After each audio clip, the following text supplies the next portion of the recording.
सियावर रामचंद्र की मौन मुक्त वंशी वाले की। एक दोहा याद आ गया एक कवि का, बड़ा अच्छा है। कांचन तजना सहज है, सहज प्रिया का ने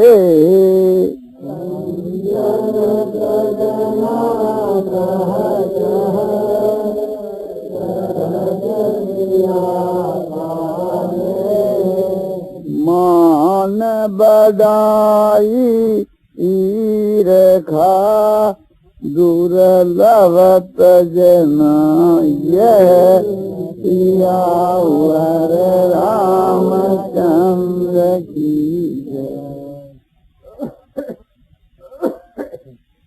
इसको जो अर्थ है कि कंचन को जो त्याग करना है, रुपया के लोभ को जो त्याग करना है, यो कठिन नहीं, सहज है। और असली विषय को जो सुख है को जो त्याग करना है, जिसको भी कोई कठिन नहीं है। किंतु मान और बढ़ाई और ईर्ष्या इनको त्याग करना बहुत ही कठिन है। तो अभिप्राय को जो है कि कंचन और कामनी को त्याग कोई मामूली बात नहीं है, किंतु अपेक्षा करते एक अपेक्षा करती यह बात कही कि मान बढ़ाई ईर्ष्या को जो त्याग है, जिसको इससे भी कठिन है। क्योंकि वर्तमान में ख्याल करके देखे जा रहे हैं तो ये मान बढ़ाई के प्रवाह के बीच के मान जो अपने जो अच्छे समझे जाते हैं, जिसके भी ऐसो बह जाते हैं। मान बढ़ाई प्रतिष्ठा के बीच के माँ की संसार के माँ मेरी प्रतिष्ठा हो, इज्जत हो, संसार में मेरी कीर्ति हो, संसार में मेरा नाम हो और मेरी पूजा हो संसार के माँ, और दूसरे की जो मेरे से अधिक पूजा है वह अपने को बर्दाश्त न हो। यह बात एक बहुत इसको त्याग करना कठिन है। हम देखते हैं कि जो बड़े बड़े नेता है, साधु है, या समझो कि संसार में भक्त बने हुए हैं, ज्ञानी बने हुए हैं, अपने को महात्मा प्रसिद्ध करने वाले हैं, एक प्रकार से यानी संसार में लोग भी उन्होंने अच्छा माने हैं। ऐसे पुरुषों के बीच में भी मान बढ़ाई प्रतिष्ठा ईर्ष्या ये दोष देखे जाते हैं। इन दोषों से रहित तो वास्तव में जो भगवत प्राप्त पुरुष है वो ही है। उसके सिवाय एक प्रकार से कुछ न कुछ दोष अंत तक है सौरभ है। बात यह है कि इस जमाने के बीच के माँ गृहस्थी होकर के तो समझो कि परस्त्री को त्याग और पर धन को त्याग, वो आजकल के समय में ऐसी बात मिल जाए तो मैंने अच्छा आदमी समझना चाहिए, महात्मा तो नहीं पर अच्छी श्रेणी को समझना चाहिए। ऐसे ही जो साधुओं के माँ, सन्यासियों के माँ एकदम स्वरूप से ही समझो कि कंचन और कामनी को त्याग है, तो अपेक्षा करके मैंने अच्छे आदमी समझना चाहिए। ज्ञानी महात्मा तो नहीं, इतने मात्र से ज्ञानी महात्मा तो नहीं, क्योंकि इनसे जबर त्याग जो है, मान बढ़ाई प्रतिष्ठा को त्याग, इसे जबर त्याग है। मान की अपेक्षा बढ़ाई को त्याग कठिन है, क्योंकि बढ़ाई के लिए, कीर्ति के लिए मान को भी त्याग कर दे है, और मान बढ़ाई दोनों को त्याग कर दे है। तो देखिए अपने ईर्ष्या के लिए माने अमृत जो है को जो त्याग है कठिन है। इसलिए भगवान अपने भक्तों के लक्ष्यों के बीच के मां भी अमृत के त्याग को असली भगवत प्राप्ति बतलाई। हर्षा हर्ष भयद बेगीर मुक्त यश में प्रिय, जो हर्ष से रहित है, अमृत से रहित है, माने ईर्ष्या से रहित है, और जो भय से रहित है और उद्वेग से रहित है। तो चार संचल ऐसा पकड़ लिया कि बस ये चारों का अभाव है तो मेरे भक्त बड़े प्यार हो, जिसमें संसारिक वस्तु ने लेकर कोई चित्त में हर्ष नहीं है और किसी दूसरे से ईर्ष्या नहीं है और किसी को भी भय नहीं है और कोई प्रकार से भी जिसके चित्त में उद्वेग नहीं हुए, तो ये बात दिखाई।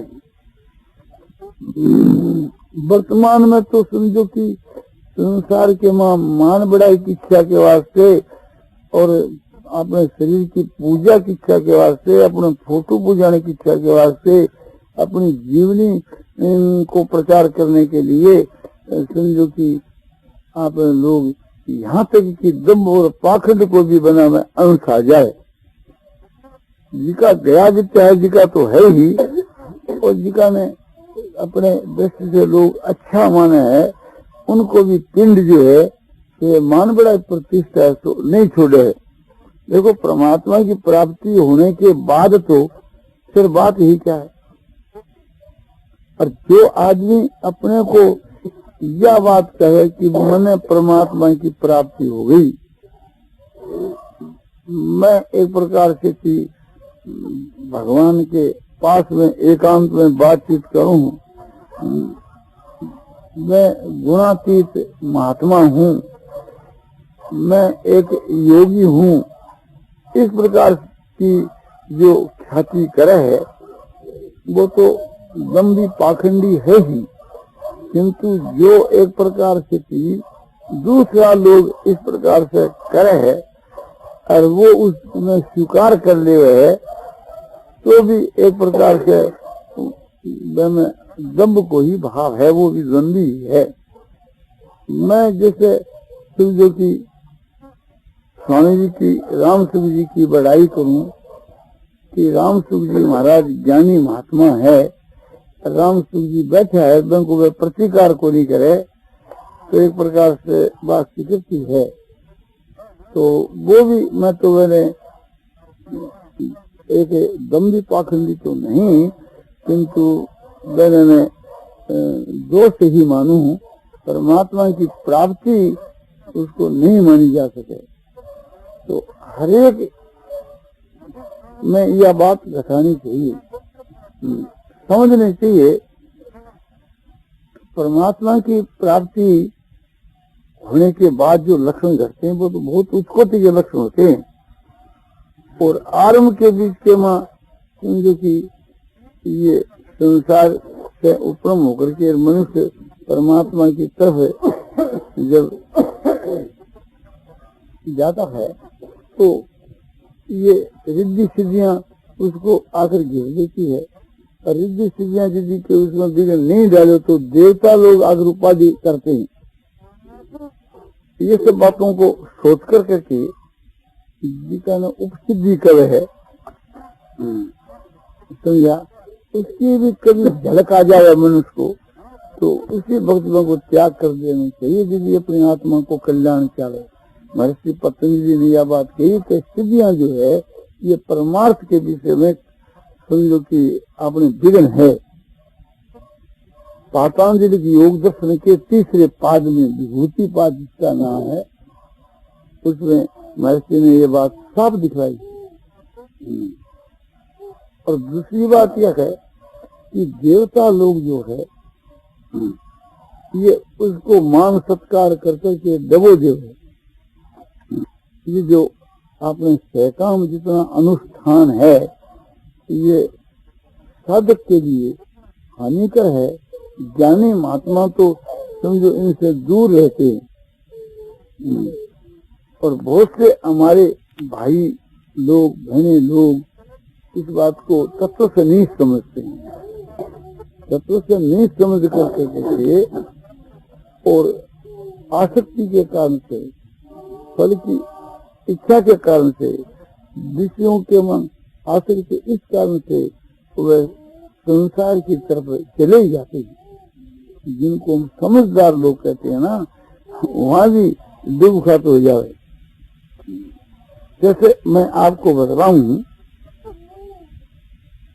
मैं सब कोई को इस काम के ऊपर खूब जोर लगाता रहूं। जिसका अपना प्रेमी है वो भी कोई आदमी इस प्रकार की कल्पना कर ले है कि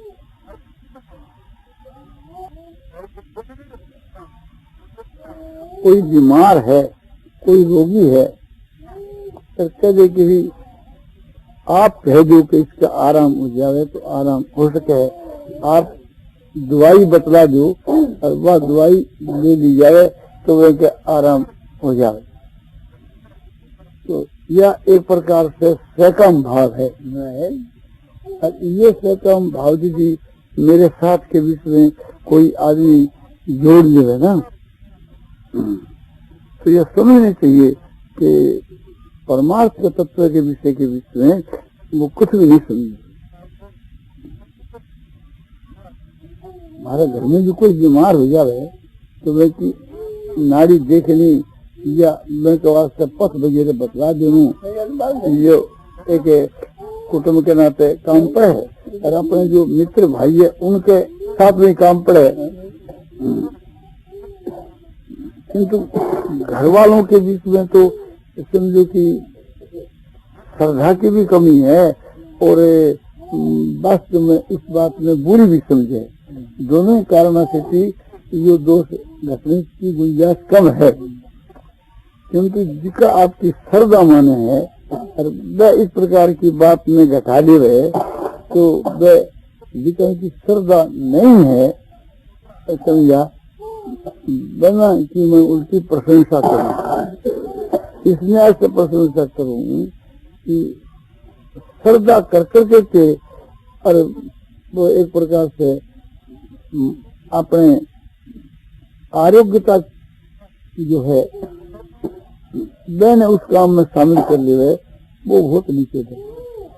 तो हर एक माता बहनों को, भाइयों को, सबको ही मैं यह बात कहूँ। और आजकल तो ऐसे ऐसे मूर्ख हैं, ऐसी ऐसी मूर्ख हस्तियां हैं,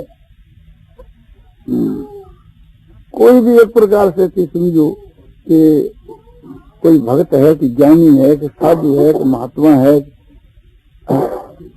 आपने बिना एक प्रकार से आशीर्वाद दे दियो कि तेरे लड़को हो जाओ, वो लड़की हो जाएगी, तुक मिल गई, तो बोला कि ये महात्मा पुरुष है। अरे महात्मा का ये लक्षण ही नहीं है। कहीं गीता में, भागवत में, महाभारत में हम तो बहुत से पुस्तक पढ़ते हैं ना, महात्माओं के लक्षण कहीं नहीं आते हैं। महात्माओं के लक्षण तो आप गीता में देखो, गुणातीत के लक्षणों के, मां भक्तिमान पुरुषों के लक्षणों में कहीं ये बात नहीं आती, बल्कि ये कलंक है। तो हर एक माता बहनों को एक प्रकार से इस बात पर ध्यान रखना चाहिए, इस बात पर ध्यान रखना चाहिए कि कोई आपा ने समझो कि आशीर्वाद दे दियो या वरदान दे दियो कि तुम्हारे लाख रुपया हो जाएगा, तुम्हारे जो दरिद्रता दूर हो जाएगी, तो महात्मा नहीं, वो तो बाबूजी की झोली में जेवड़ा है, उसे तो अपने सावधानी होनी चाहिए। और जो अज्ञानी संसार के विषय में फंसा हुआ है, जो जिसे ही बाबूर जिसे ही जीव है उसका भक्त बड़े तो निरखा तो है, दोनों ही करनी है। तो हर एक भाई बहनों को इस विषय में खूब सावधान होना चाहिए कि जो परमात्मा की प्राप्ति को विषय है उसमें तो सहकाम भाव भी आ जाए, वो है तो सहकाम भाव एक प्रकार से कछु नीति श्रेणी को भी, किंतु में दोष नहीं है, वो सहकाम ही निष्काम के तुल है। निष्काम तो नहीं है, तो में कमी तो जरूर है, किंतु वो निष्काम के समान ही है। जैसे कोई आदमी आकर के किसी महात्मा ने या किसी साधु ने, अच्छे पुरुष ने कहे कि मेरो ध्यान लगा दो, भगवान में मेरो ध्यान लगा दो, तो यह कामना हुई ना, तो यह कामना दोष नहीं है।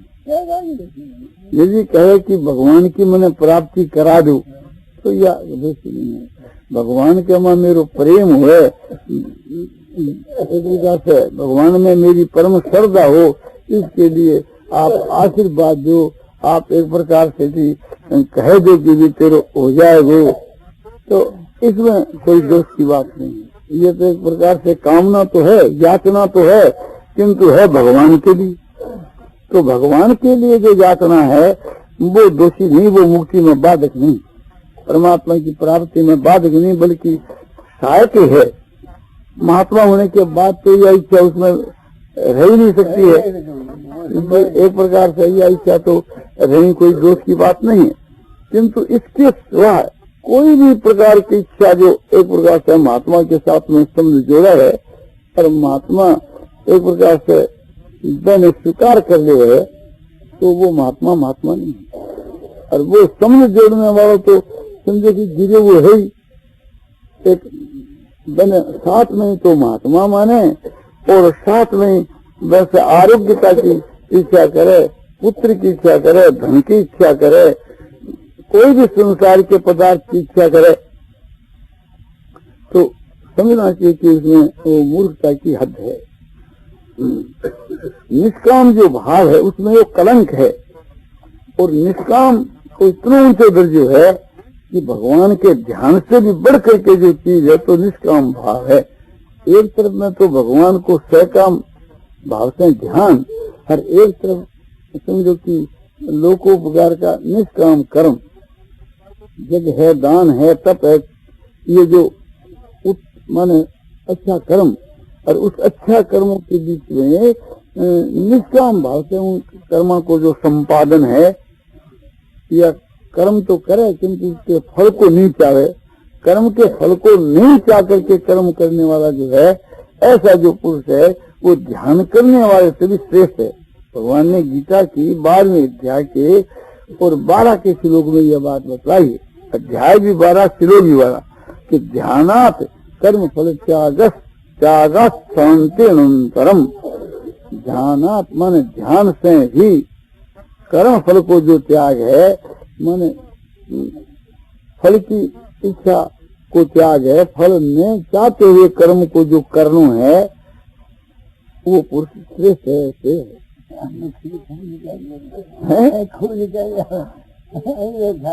क्योंकि त्यागा शांति अनंतरम, त्याग से ही शांति मिलती है।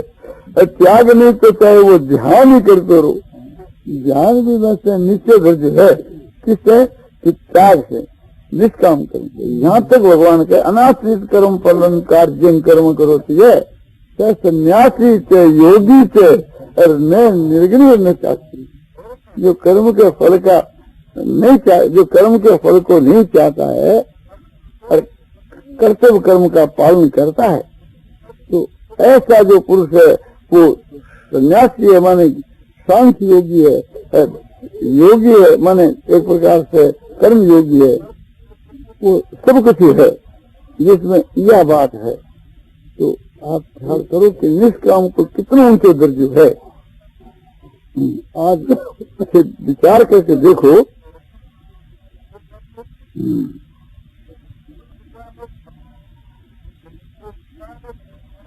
कल एक मारवाड़ी विद्यालय की कमेटी थी,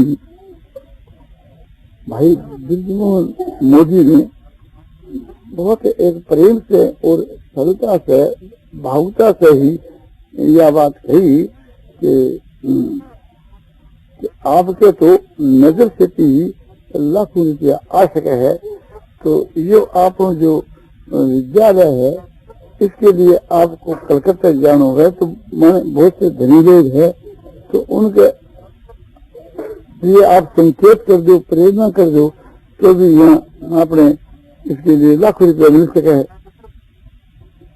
मैं 1 मिनट चुप होकर के फिर विनय से कही कि रुपया पैसा के वास्ते किसी व्यक्ति को कहने का मेरा काम नहीं पड़ता, तो इसके लिए मैं लाचार हूँ। आप जानते नहीं हो, दूसरे आदमी जो जानने वाले उनसे आप पूछ सको हो, मेरा ऐसा मुहावरा नहीं है, मेरी यह नीति नहीं है। हाँ, आप लोग सब आया हो, तो आप लोगों ने मैं या कह सकूं समूह के बीच के माँ कि भाई इस के माँ धन को अभाव है, सभी भाइयों ने समझो कि प्रयत्न करना चाहिए, अपने चेष्टा करनी चाहिए, जिससे अपने इसको काम चले। और मैं यह बात एक प्रकार से आपको जैसे कहता हूँ कि भाई सब कोई भाई इसके लिए प्रयत्न करे, चेष्टा करे, तो मैं उसको अच्छी बात समझता हूँ। क्योंकि जो आदमी मांगते हैं सदा ही, तो उनके लिए तो कोई दोष की बात नहीं है। तो मैं यह समझूं कि जो अपने लिए मांगे वो तो बहुत ही नीचे दर्जे की चीज है, और दूसरों के लिए मांगे तो इतनी नीचे दर्जे की चीज नहीं है। तो कबीरदास जी कहते हैं,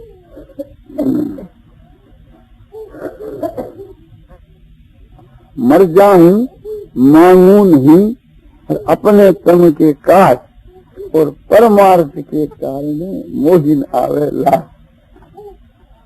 तो मैं मेरे व्यक्तिगत शरीर के सुख और आराम के लिए मैं नहीं मांगता। कबीरदास कहते चाहे मेरा मरण हो जाए या चाहे मैं मर जाऊं, किंतु मांगू नहीं मेरे शरीर के लिए, मेरे शरीर के पोषण के लिए, अपने स्वार्थ के लिए, व्यक्तिगत स्वार्थ के लिए, किंतु परमार्थ के लिए मैं किसी से मांग पेश करूं। परमार्थ के लिए या कि दूसरे के कल्याण के लिए, दूसरे के उद्धार के लिए यदि मैं मांग पेश करूं तो उसके मैंने लाज क्यों नहीं आता?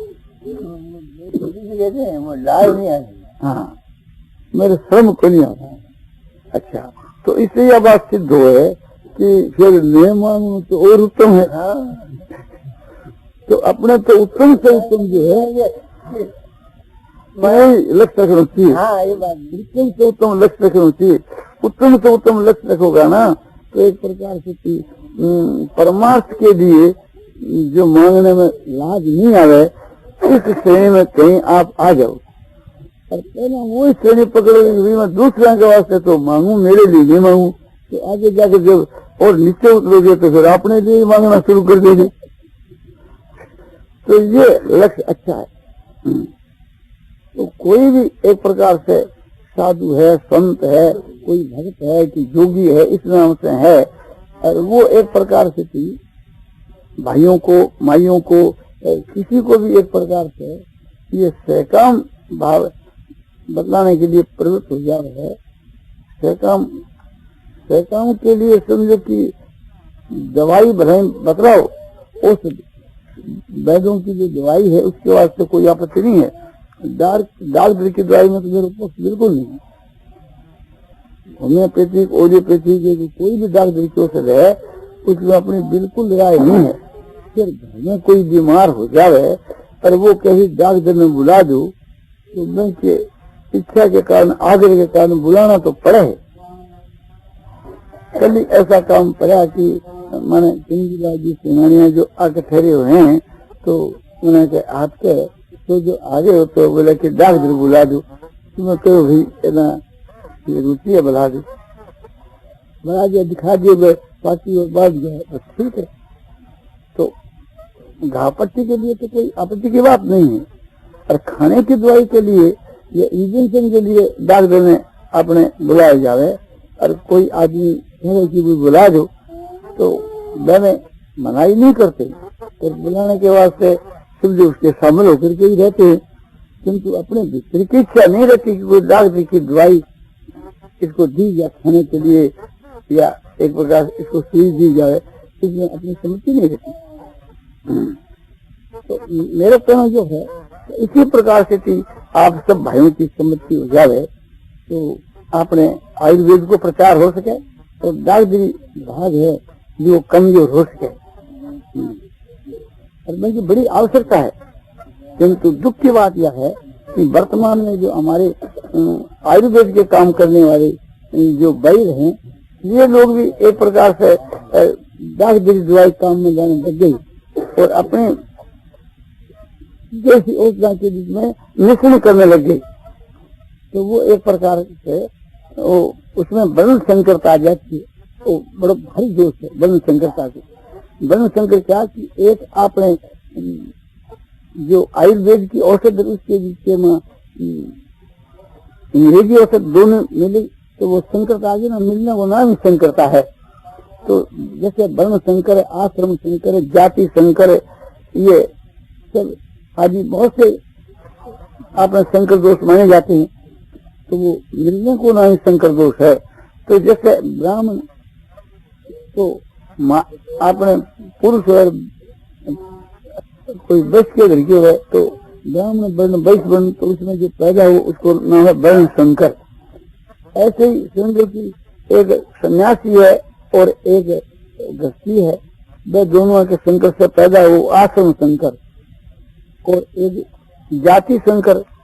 माने इस प्रकार का ये दोष जो है, उसी प्रकार को दोष जो है कि एक की विदेशी दवाई और एक देशी दवाई, तो उसमें शंकरता को दोष आ जाए तो उससे क्या हानि होती है कि उससे की संगति जैसे वर्ण शंकर पैदा हो जाए है, जैसे अर्जुन ने गीता के वहां दिखवाए है ना कि वर्ण शंकर से जाति धर्म कुल धर्म वो सब विनाश हो जाते हैं।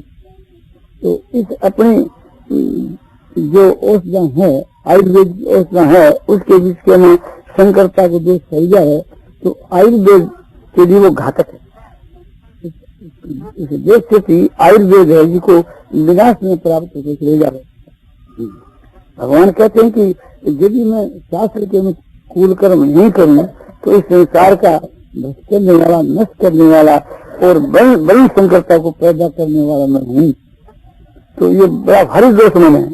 तो इस बात को ध्यान में रख करके जैसे किसी के बुखार हो गई और वो बुखार जल्दी उतर जाएगी, कुंदन को व्यवहार करने से, कुंदन बोल करके दूसरे भाई लेते नहीं है तो कुंदन को पीस करके अपने देसी औषधों के मां मिला करके अर्बन में कुंदन दिए जाए तो कुंदन देने वालों एक प्रकार से वो कपट करे है और एक प्रकार से धोखा बाजी है, धोखा देते भी रहे। तो यह बात आजकल कथे कथे चल पड़ी है।